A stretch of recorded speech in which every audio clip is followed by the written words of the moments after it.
She proved to be such a nuisance, always obstructing my path, right up until the bitter end. My husband spat out those words.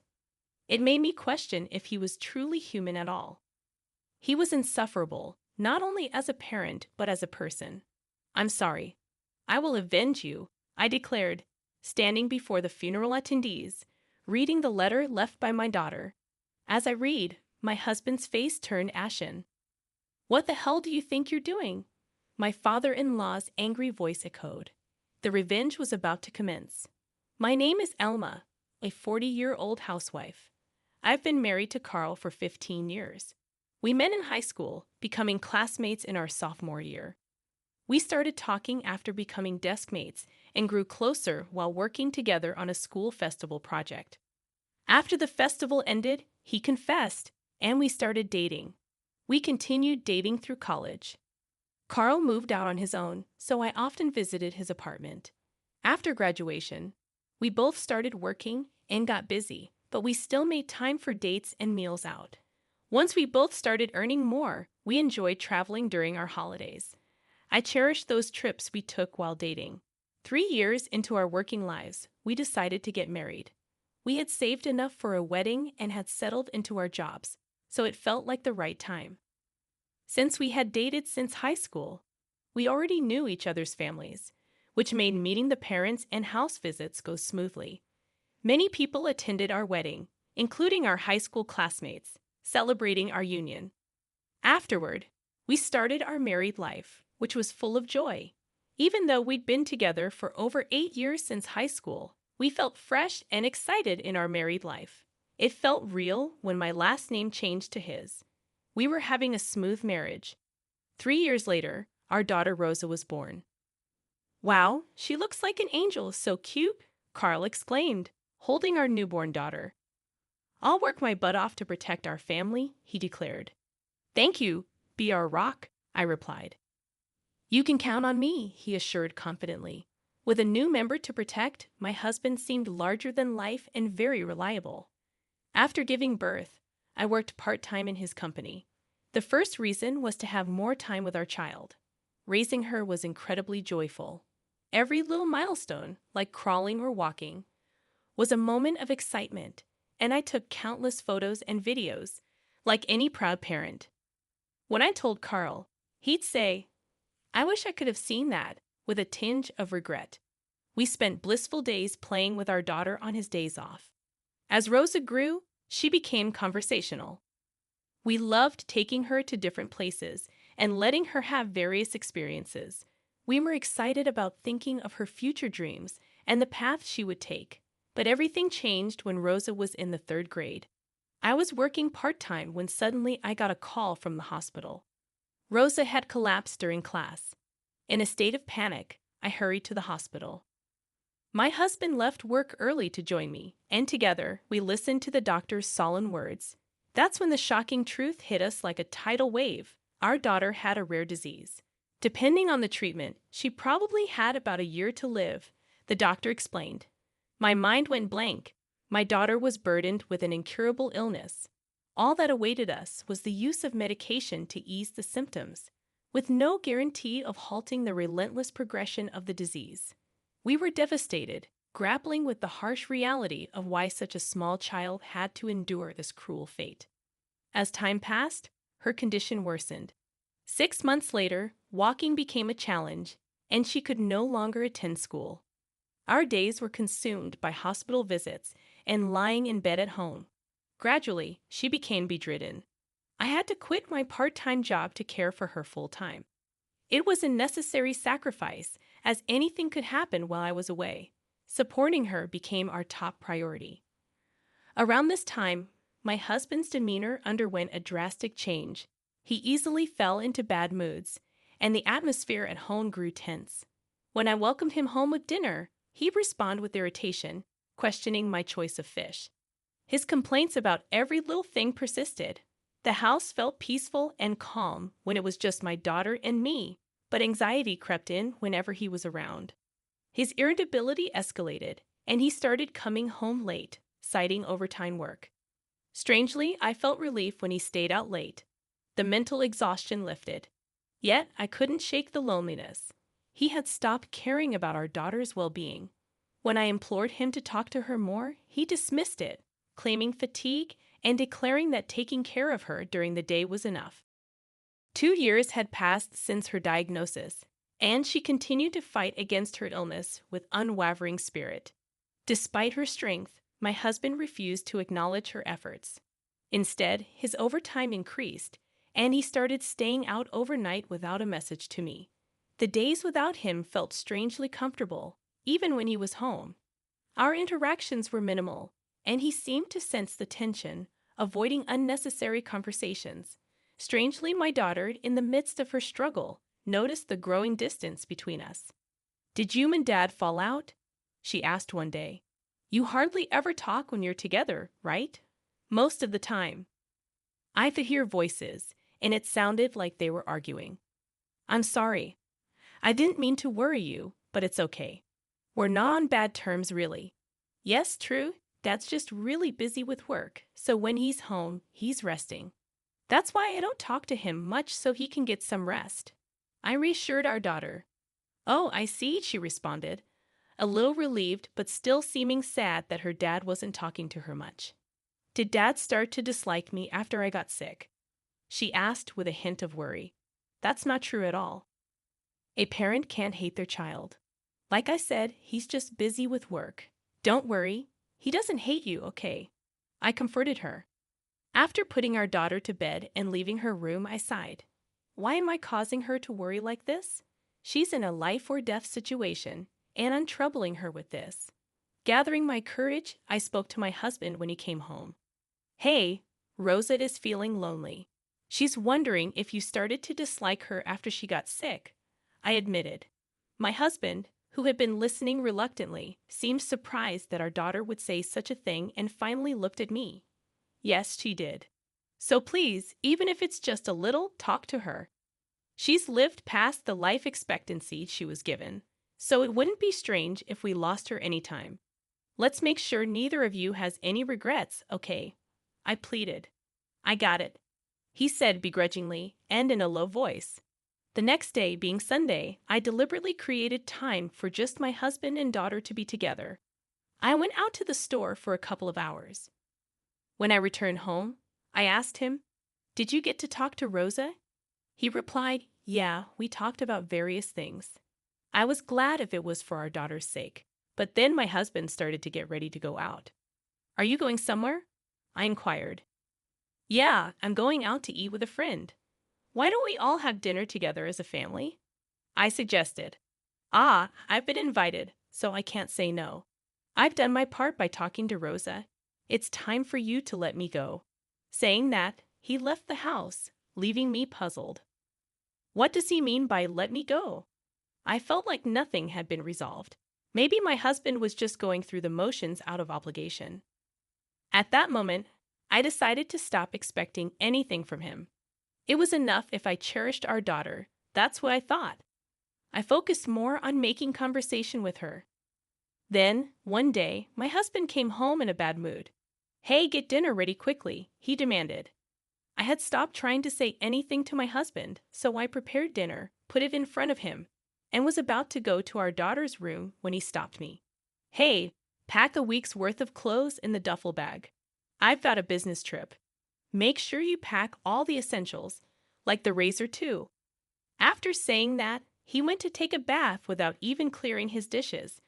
Why do I have to do this? But surely if the bag wasn't packed by the time he got out of the bath, he would get pretty mad, and if he raised his voice, it would worry our daughter. If she woke up, I sighed and went into his room to pack the clothes into the duffel bag. Well, it's a relief. He'll be gone on a business trip for a week. With him gone, I can relax. I packed the bag and left it in his room. The next morning, my husband left without thanking me or saying anything. That annoyed me, but I decided to let myself do as I pleased. First, I called my parents to come and see our daughter. If my husband is away for a week, my folks can stay over without any worry. They seemed torn, happy to see their granddaughter, but saddened to see her bedridden. They were all smiles in front of her. But once she fell asleep, Their faces were filled with pain and loneliness. "It really is unfair of God," they said. "Why couldn't it be an old-timer like me instead of a good kid like Rosa?" My parents stayed until the very last minute before my husband was due back.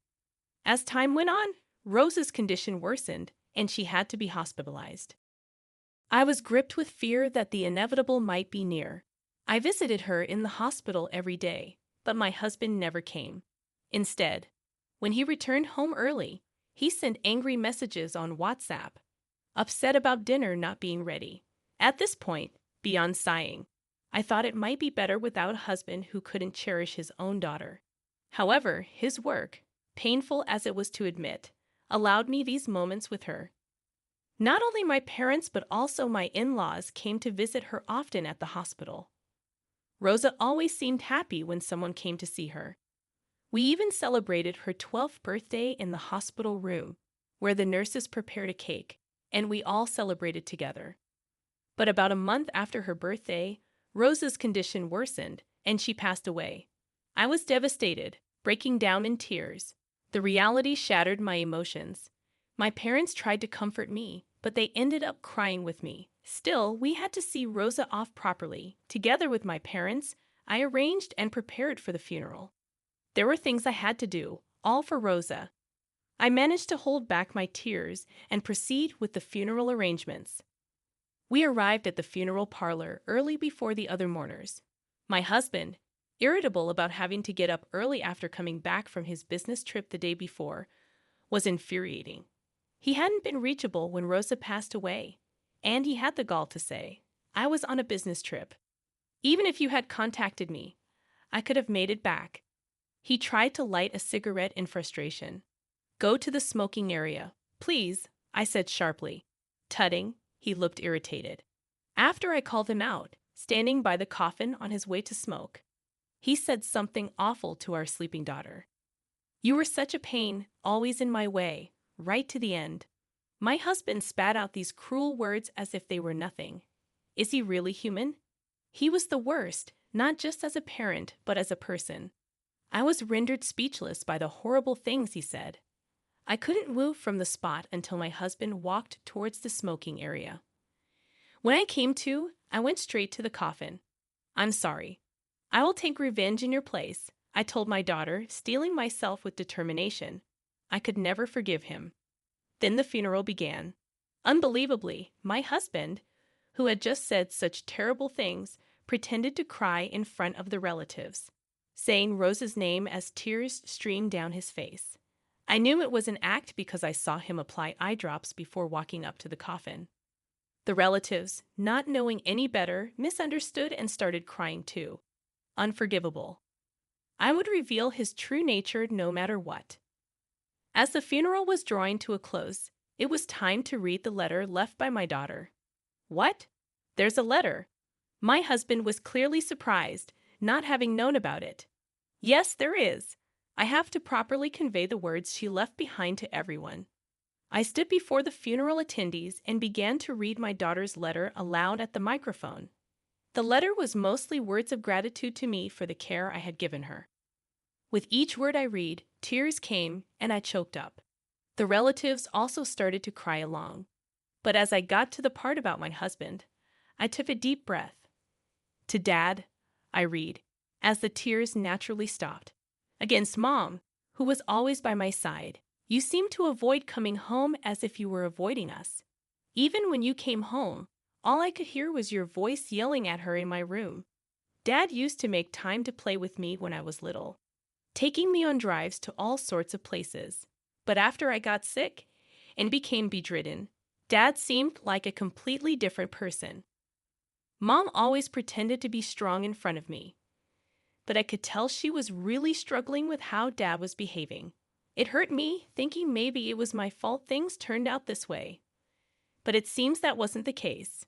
Remember the day Mom went shopping, and it was just Dad and me at home. You came to my room and talked to me. Then, maybe because Mom asked you to, I was so happy. It felt like the old Dad had come back. But then, thinking I was asleep, you took the phone call. You were talking to a woman.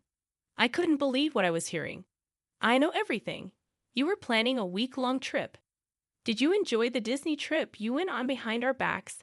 And you told that woman on the phone that you loved her. As I read my daughter's letter aloud, the room buzzed with tension.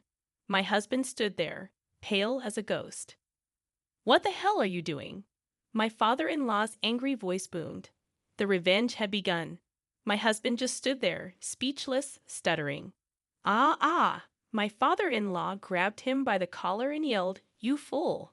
before striking him across the face. My husband, staggering, denied the affair, saying, "It's not what it looks like. There must be some mistake."